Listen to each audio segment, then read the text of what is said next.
Por mais que os MCs de São Paulo tenham envolvimento com o PCC, sim, em várias etapas do trabalho deles, basta ver estranhas relações que o tal do Condzilla tem por aí, né? Não vou... Eles constroem um aspiracional levemente diferente. Em geral, o MC, ele canta como ele com o MC, ele acende na favela. Olha, nós somos como nós venceu, ai, bababá. Ele venceu. E aí ele olha pra favela de cima pra baixo, mostrando que ele vai premiar os seus com a vitória financeira que ele obteve. E aí, dentro do imaginário deles, ele constrói festas em geral com casas com piscina. Porque é o sonho desse cara. E você repara, vários dos clipes dos caras são casas com piscina. Porque o aspiracional dele tá em Alphaville. Ele quer se tornar uma pessoa aceita pela classe média mais tradicional. Então ele quer comprar uma casa com piscina. E aí ele vai ter umas mulheres ali, vão ter uma moto e tal. Mas já não é ligado ao estabelecimento de uma hierarquia militar, de guerrilha no morro. É diferente. Então, o que eu quero dizer pra vocês é, se já é diferente neste detalhe e já é melhor, tá? É lógico que se a gente fizer uma operação de destruição, de desconstrução dos símbolos, e a gente começar a oferecer meios pra essa ascensão, coisas novas vão naturalmente surgir. E essas coisas novas que naturalmente vão surgir, vão ter que ter um papel, volto a colocar aqui, quase paternal do Estado, em saber instigar e incentivar o que é positivo e passar o facão no que é negativo. Porque as sementes dessa doença cultural, elas não vão desaparecer com a destruição do tráfico, mas elas vão permanecer. E essas sementes, como eu só falei, elas se dão em todos os termos, né? Como destruir essa cultura de sexualização precoce, né, que a gente fala da periferia, a cultura da mãe solteira que dá origem ao filho problemático, que vai estar atrás da novinha que vai virar mãe solteira, né? Isso é outro tema que, assim, vai envolver desde educação sexual nas escolas, que por mais a direita não gosta de falar, mas vai ter que falar, tá? Papel do Estado, assim, uma política muito dura de controle e formação nas escolas, porque, querendo ou não, dado que você tem essa presença de famílias desconstruídas na periferia, se você não tiver um papel disciplinador, você disciplinar o espírito dessas pessoas mais jovens desde cedo e oferecer a elas sonhos e ao mesmo tempo oferecer para elas medo, sanção, punição e dogmas, não virá das famílias destruídas delas essa resposta. Então, a escola tem um papel civilizacional nisso, gigantesco. Por isso que a gente fala aqui, né? Primeiro aprendeu, matou, depois a bandeira, quartel, escola. A escola é muito mais do que um elemento meramente formador. Tem aquelas discussões, não, a escola é pra ensinar e a família é pra educar. Eu acho isso uma redução de classe média, porque parte do princípio que todo mundo tem uma família que é capaz de educar. E não é o caso. Tirem da cabeça de vocês que estão assistindo a ideia de que todo mundo é uma família nuclear tradicional. Não é. Não é. Não é. E assim, meio que pros mais pobres nunca foi. É tudo muito desconstruído, é muito problemático. Pai bêbado vagabundo que abandona o filho. Pai bêbado que não cuidou. Arranjos dos mais tristes ali. Quem vai disciplinar? Quem vai falar não? Não só a figura do professor, né, mas a figura da instituição escola. A figura dos educadores, do diretor. Essa figura era quase um entreposto civilizacional em que aquele quartel cultural que vai ser instalado, né, nessas comunidades, que são as escolas, vai exercer. A escola é um entreposto cultural, quase como um quartel, formador de gente, e que vai suprir as fraquezas que as famílias brasileiras são incapazes de suprir. A família brasileira não está conseguindo dar conta desse tema.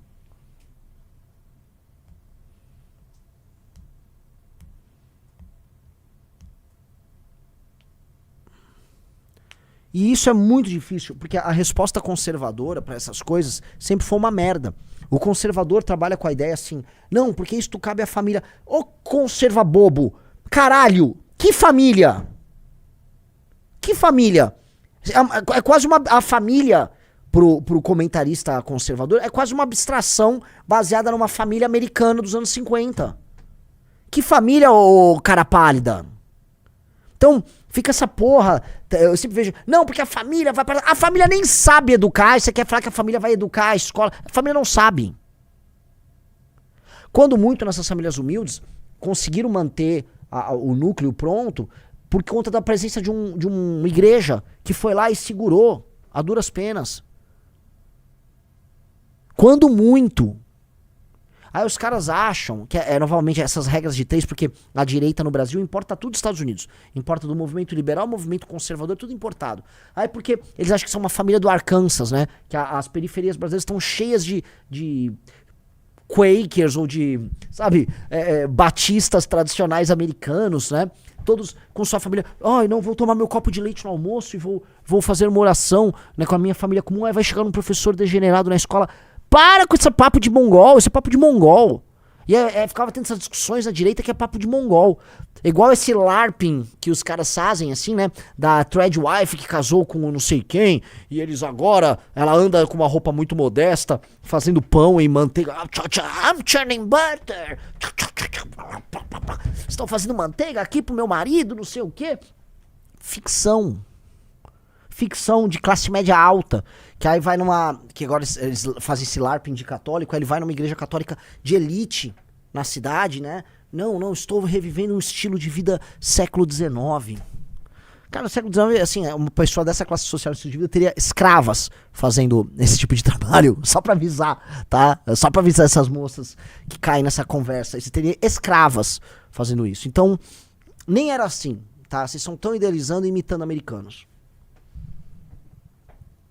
Então, o problema brasileiro, se você for analisá-lo na sua concretude, é um país muito pobre, muito desigual, tá? Em que, por conta também, acho que principalmente, de um processo acelerado de êxodo rural, combinado com o break, a quebra no crescimento brasileiro que a gente teve com a crise do petróleo, o alto endividamento externo que o Brasil teve, o fim da capacidade de investimento em infraestrutura e formação bruta de capital. Tudo isso redundou num caos social nas periferias, tá? Um caos social que vem crescendo pra valer dos anos 70 pra cá, e nós estamos em 2025 e nós não resolvemos. Se a gente conta de 1975 até 2025, a gente tá falando de 55 anos. São 55 anos que isso não tem solução. Querem pegar e falar, Renan, não tô entendendo. Pegue... Em que época é passado o filme Cidade de Deus? Quando foi criado o projeto habitacional Cidade de Deus no Rio de Janeiro, senhor Rafael Almeida Riso?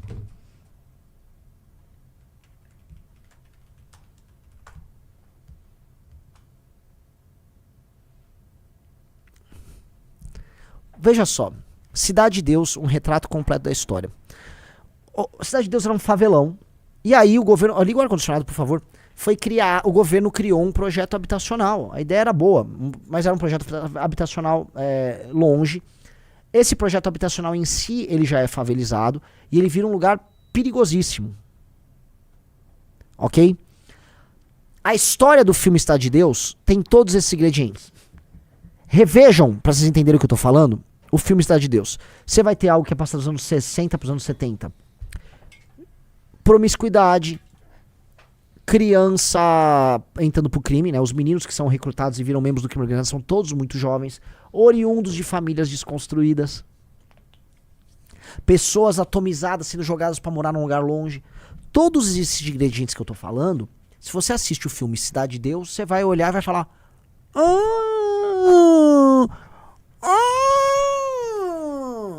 Agora imagine isso em escala industrial acontecendo em São Paulo, no Rio. Especialmente esses dois. Belo Horizonte, Recife, Salvador, Fortaleza, Porto Alegre, Brasília, Manaus, Belém. Inflando. Justamente no momento que a demografia era alta. Tipo assim, acho que até os anos 70 o Brasil tinha, sei lá, nós tinham 4 filhos, 5 filhos de média. Especialmente os mais pobres. Então você pegou as pessoas mais pobres numa situação de assimetria educacional, galera, colossal. As pessoas que saíram do campo saíam analfabetas do campo. E elas iam morar nas cidades desdentadas, sem saber ler. Cara, no começo dos anos 90, muitas pessoas iam se oferecer para trabalhar nas lojas, empregos como empregados domésticos, analfabetas. Era comum. Ser analfabeto até os anos 90 era comum. E essas pessoas foram morar nas periferias das cidades. Vocês imaginam nessas periferias as pessoas analfabetas, completamente empobrecidas. Imagina a situação dessas pessoas. Vocês pararam para imaginar o descalabro que foi isso? A gente tem que olhar porque assim, isso foi uma crise humanitária. A gente ainda teve nos anos 90 uma das últimas grandes crises de seca no Nordeste, que foi até montar uma campanha humanitária de seca. O aparato, vamos dizer, de assistencial do Estado brasileiro, que para valer começou a ser montado, creio eu, do governo Itamar em diante, né? Ele se acelera muito no governo Fernando Henrique. Esse aparato assistencial quase não existia. Então as pessoas ainda morriam de fome, as pessoas viviam de desnutrição. A gente tinha isso. As periferias viraram esse inferno.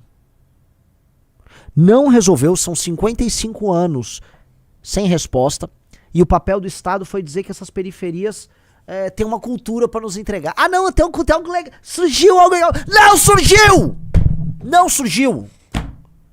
É coisa de degenerado, de maluco, de tarado, de filho da puta pegar 55 anos de uma falha, vamos dizer, de sociedade no Brasil e dizer que essa falha é legal porque fez uma música em que o cu aparece. Não é legal. Não é legal. Pelo amor de Deus, não é legal, não é correto. E pô, qual é o nosso papel? E esse é o papel. Vamos lá. Pessoal, não existe sociedade igualitária. A dispersão do conhecimento e das capacidades humanas é sempre desigual. Portanto, as sociedades serão desiguais. E para elas valerem a pena, as pessoas nas posições mais altas da hierarquia têm necessariamente um compromisso com as pessoas que estão abaixo. Elas se veem como parte de um todo. Até as sociedades mais primitivas se viam desse jeito. Você teve, ao longo do tempo, arranjos anômalos baseados em exploração? Sim. Boa parte daquilo que é um tema que eu adoro estudar. A gente fala das invasões indo-europeias. Mas, indo-europeus mencionados aí, mas não só deles, mas outros tipos de invasões em que povos guerreiros, uma aristocracia guerreira, invadia uma civilização estabelecida. Eles, em geral, matavam a elite, ou mantinham, né? Matavam o rei, mantinham uma elite, se estabeleciam como um superestrato ali, faziam uma espécie de uma fusão cultural com o meio, e mantinham a base da pirâmide numa situação muito ruim. Um dos arranjos mais horríveis que você pode ter visto é o arranjo que houve com os espartanos, com um povo chamado, que eles eram os ilotas, eu não lembro exatamente o nome deles, mas eles eram chamados de ilotas. Ilotas eram povos, inclusive, gregos, tá? Que eles ocupavam uma determinada região ali, Ática? Acho que é Ática. Não sei se é Ática. Qual é a região que fica Esparta? Só checa aí. Deixa eu ver o nome. A Lacedemônia, isso. Eles pegaram esses caras, eles derrotaram eles militarmente e eles impuseram a eles um regime de uma escravidão, em que o povo, aquela sociedade que ficava abaixo, era mantida como escravo de uma sociedade guerreira que não precisava lavrar o campo, não precisava ter esses trabalhos mais braçais. Eles se dedicavam à guerra e se mantinham através da guerra. Os filhos dos espartanos, às vezes eram mandados, né, nos programas de treinamento deles, a descerem para onde ficavam os ilotas, e eles iam lá e matavam alguns ilotas como parte do próprio treinamento deles. Imagina como eram, assim, torpes essas sociedades em que não havia um compromisso concreto do topo com a base e havia uma exploração do topo com a base. No Oriente Médio, né, nesse processo todo, no que a gente chama de Oriente Médio, né, na antiguidade, esses arranjos rolaram aos montes. A sociedade brasileira foi construída assim também. Havia um regime de escravidão, havia uma elite aristocrática ligada à terra, que tinha lá seus méritos, né, porque todas as elites também têm seus méritos, né, mas que construiu um arranjo em que não há um compromisso concreto do topo com a base. Até porque o escravo que veio pra cá não era visto por essa elite como parte do próprio povo. Ele era visto como outro. Alguém que era colocado numa situação de brutalização e que ficava ali cumprindo um trabalho largado. quando essas pessoas deveriam ser inseridas após a escravidão numa sociedade comum, a elas foi dado, do ponto de vista formal, cidadania, direitos, mas materialmente nunca tiveram. E nunca houve, portanto, uma vontade concreta em inserir todo mundo. Não só o escravo. Vamos falar o sertanejo, né? O sertanejo, o pequeno proprietário que existia nos interiores, por exemplo, do Nordeste. Esse cara é como se fosse um fruto da terra. As pessoas, né? Existem, olha que curioso, existem essas pessoas lá na puta que pariu, nesses sertões. Tá, esses caras...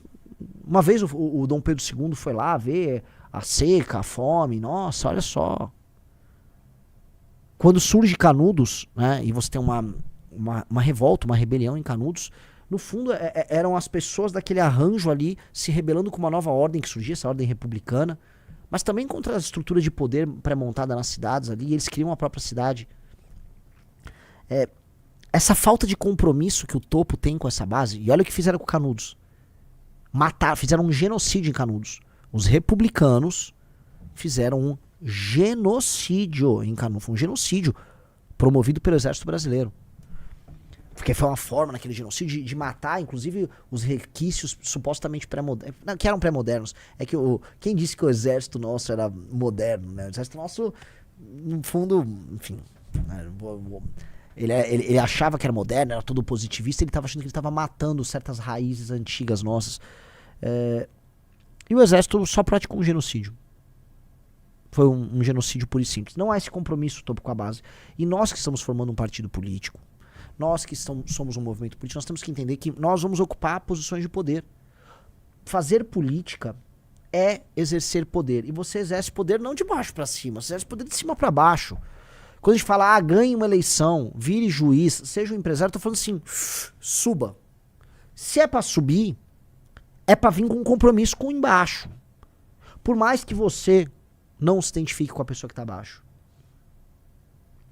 Porque a sua vida é tão distante dessa pessoa que tá abaixo, que você não tem vínculos afetivos, você não cria esses vínculos. E deveria criar, porque você não está tão distante. As pessoas falam a sua língua, elas professam a mesma religião que você, elas comem uma comida praticamente igual, só mudam a qualidade dos ingredientes. A comida é praticamente igual das classes sociais. Entendeu? Os ritmos são mais ou menos os mesmos. Os sonhos, por vezes, são os mesmos. Só que a gente não tem que cultivar o distanciamento. A gente tem que ter uma aproximação. A aproximação não significa apagar os elementos culturais benéficos da base e concretos da base, os elementos populares positivos. Mas significa que você vai ter que eliminar os vícios que a própria elite ficou falando que eram virtudes. Não, olha como é bom ser malandro. O malandro na periferia. Ai, o malandro. Ai, o malandro. Não, olha só que beleza essa liberdade sexual da não sei o quê. Olha, a Regina Casé foi na favela. Olha o que aconteceu. Não, elimine os vícios. Façam que aquelas pessoas adotem no seu modo de vida práticas que são práticas vantajosas do ponto de vista cultural. Vantajosas, por exemplo, práticas ligadas à disciplina, à manutenção da família, práticas ligadas ao compromisso com o estudo, a um resguardo, não só sexual, e agora falando aqui do tema da live, mas um resguardo, vamos dizer, dos impulsos, né, ligados a sexo, violência, a recompensa rápida, que as famílias de classe média e elite professam em si, mas acham engraçado que a base da pirâmide não faz. Ora, é engraçado porque isso lhes dá uma vantagem comparativa, né? Dá uma vantagem comparativa. Se a base da pirâmide vive uma cultura em que lhes dá uma desvantagem, o topo também vai. E aí, materialmente, essas pessoas entram numa posição pior. Elas estão materialmente largando atrás. E culturalmente é incentivado que elas adotem práticas que o topo não adota. Entendi. A gente só está perpetuando pobreza aí. Então, a gente tem que ter um compromisso em resolver. Esse compromisso significa alterar essa dinâmica. É isso. Acho que já tratei muito desse tema.